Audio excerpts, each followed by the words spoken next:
Over the past 3 weeks, controversial executive orders from U.S. President Donald Trump is sparking a lot of backlash across the country and the world. The policies which mandate that passports must reflect the sex assigned at birth rather than a person's gender identity is being criticized as harmful and discriminatory. For transgender Americans, this policy isn't just one of inconvenience, it's a direct threat to their safety, privacy, and legal recognition. Today is Monday, February 10th, and this is Travel News Now Special Report.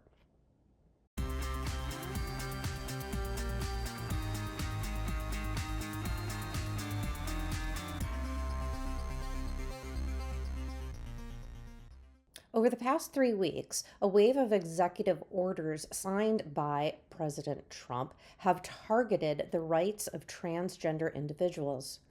These include bans on trans people serving in the military, restrictions on bathroom use, limitations on gender affirming health care for minors, and the prohibition of trans girls and women from participating in women's sports.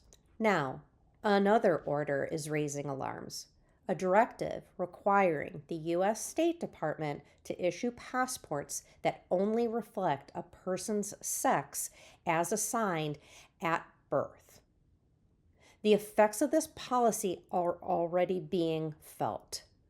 Trans influencer Zaya Pearson was recently issued a passport listing her as male, despite identifying as a woman. Others are reported being denied passports altogether.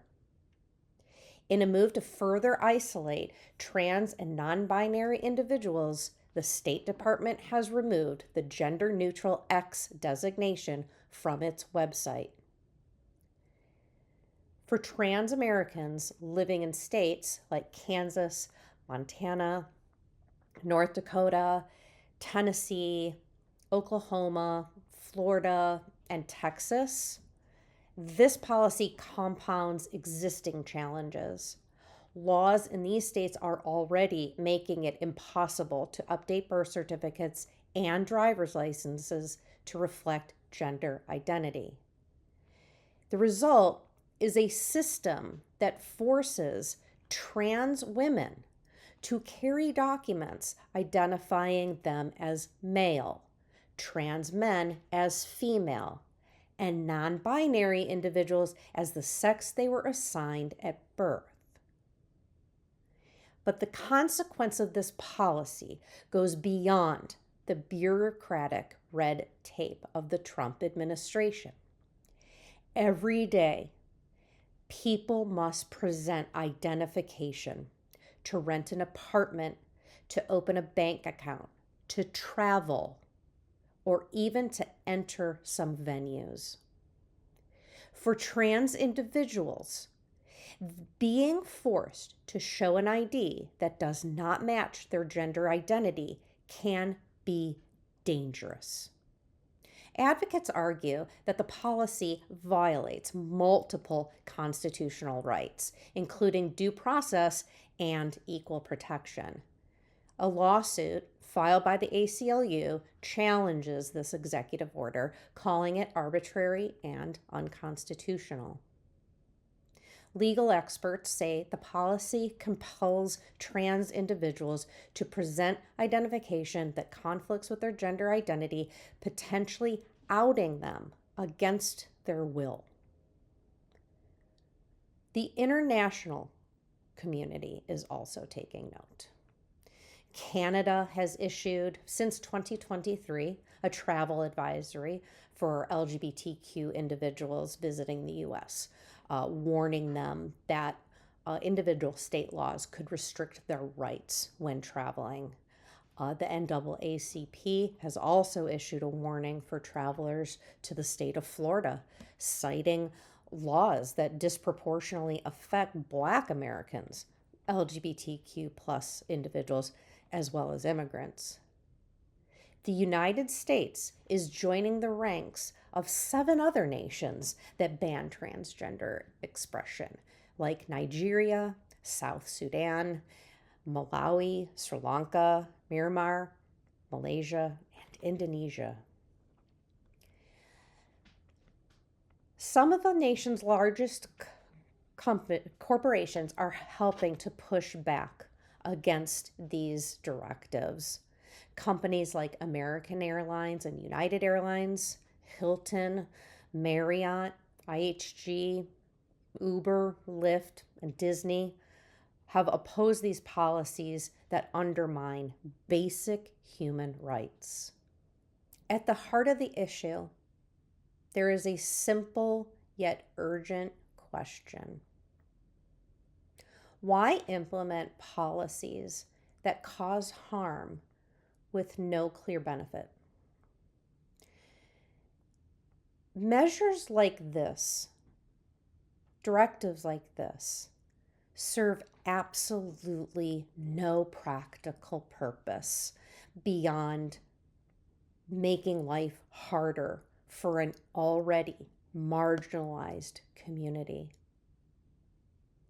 As these legal challenges mount and public backlash grows, one thing remains clear: that this is not about paperwork. For trans Americans, it's about dignity, it's about safety, and it is about the fundamental right to exist as their true selves. We are advising all clients that if they are in this situation and we see them, we see you, and we are fighting for you.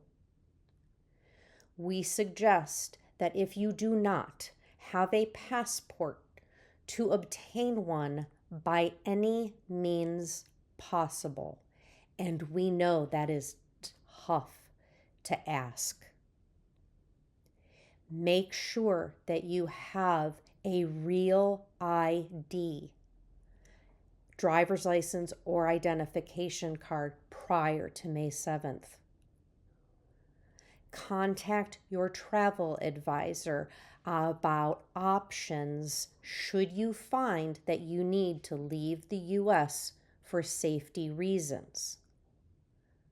We are more than happy to speak to you.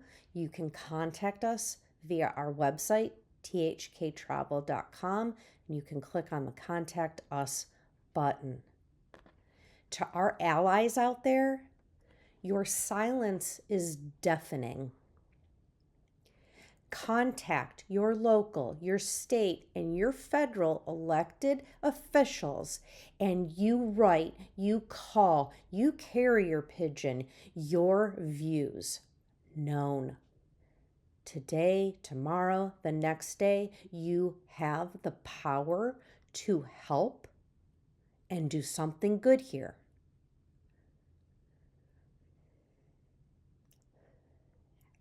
Thank you for joining us today.